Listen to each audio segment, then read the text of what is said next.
I've read a number of studies on motivation, and the ones I've found most convincing have isolated 4 main factors as the most powerful human motivators. I'll go through them one by one, and I urge you to listen to them carefully. Think about how you can put them to use to help you to accomplish your goals. And if you're in a managerial or leadership position, think also about how you can use them to help motivate the people you're supervising. These are the real factors that make people get off their behinds and do things. These are what works when wanting to just isn't enough. These are the true reasons for believing something is worth doing and then for actually doing it. The first great motivator is recognition from peers. When soldiers in wartime give up their lives during combat, why do they do it? Is it because of patriotism or belief in the cause they're fighting for, or fear of court-martial if they do otherwise? Perhaps all those things play a part, but extensive research has shown that what really motivates a soldier to fight well in combat is the desire for the respect of the man who's fighting right beside him. This is much more important than medals or other forms of public recognition, which in the confusion of wartime are often given to the wrong people anyway. And what motivates soldiers in combat is only an extreme version of what motivates salesmen on the floor of a car dealership, or students in a classroom, or a team of lawyers trying to win a case. I don't know if this is still done, but for many years the players in the National Football League used to select their own all-star team at the end of each season. I was always interested and rather amused by the differences between the players' selections and the all-star team picked by the fans or sports writers. And I'm also certain that the honor of being selected by one's fellow players meant a lot more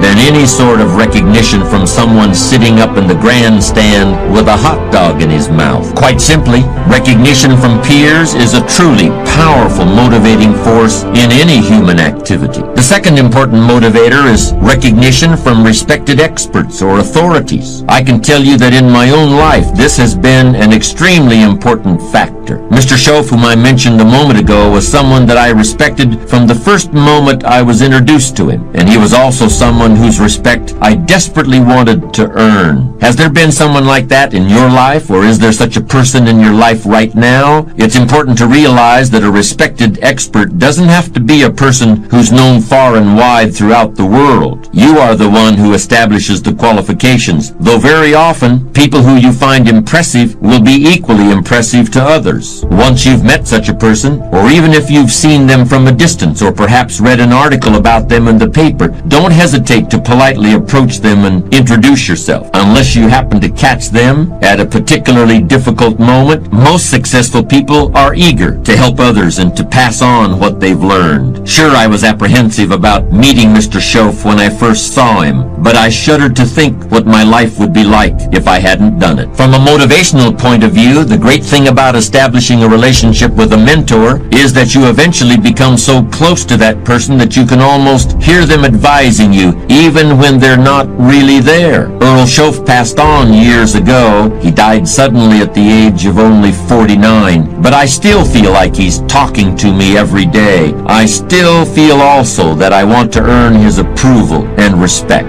I think it will always be that way. Family is the third great motivator, and in many ways it's really the most powerful. Although the approval of peers and experts may be most important in your career, in your life as a whole, nothing can compare with the importance of your family. An experience I had a number of years ago is a good illustration of that principle. I had just finished giving a talk before a group of entrepreneurs up in Minneapolis when a young man approached me and asked me for some advice about achieving financial success. As I always do when asked for that sort of advice, I began with a couple of standard, straightforward questions. The first one was, how much money would you like to make annually? When I asked this question, I want to see whether the person has given enough thought to his goals so that he can come up with a specific figure. That's a much better sign than someone who just says, I want to make a whole lot. But this fellow was even more specific and focused than I could possibly have expected. I need to make at least $250,000 a year for the next 10 years, he said without a second's hesitation. And why do you want to make that amount? I now inquired. This was another standard question of mine, and once again he answered immediately. Mr. Rohn, he said, 10 years from now, when my kids are old enough to enjoy it, I want to take my family on a trip around the world that they'll remember all their lives. The trip itself will last for 12 full months, with no expenses spared.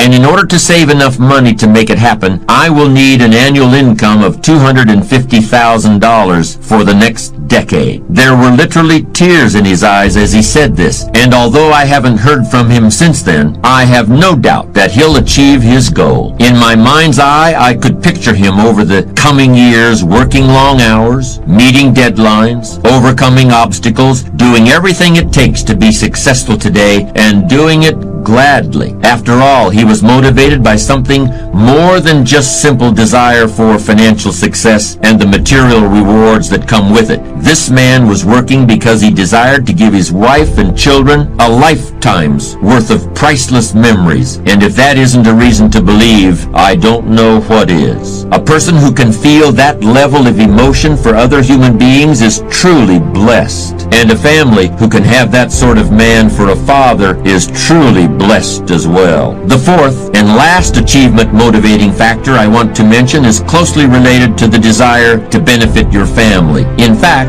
you could say it's a desire to benefit the whole family of man. Let's call it the impulse toward benevolence, toward sharing your wealth and wisdom with the world. I'm fond of a story about Andrew Carnegie, the Scottish immigrant who founded the United States Steel Company in the early years of this century. When Carnegie died, a yellow sheet of paper was found in his desk on which he'd written a note to himself when he was still in his 20s. This note set forth the main goal of his life. It read, "I'm going to spend the first half of my life accumulating money, and I'm going to spend the last half of my life giving it all away." Did this impulse toward benevolence provide to be a strong motivator for success? Well, during his lifetime, Carnegie's fortune was estimated at $450 million, the equivalent of $4.5 billion today. And he did have the joy of giving it away. In addition to building Carnegie Hall in New York City, he founded libraries in hundreds of small towns all across America and participated in dozens of other philanthropic activities as well.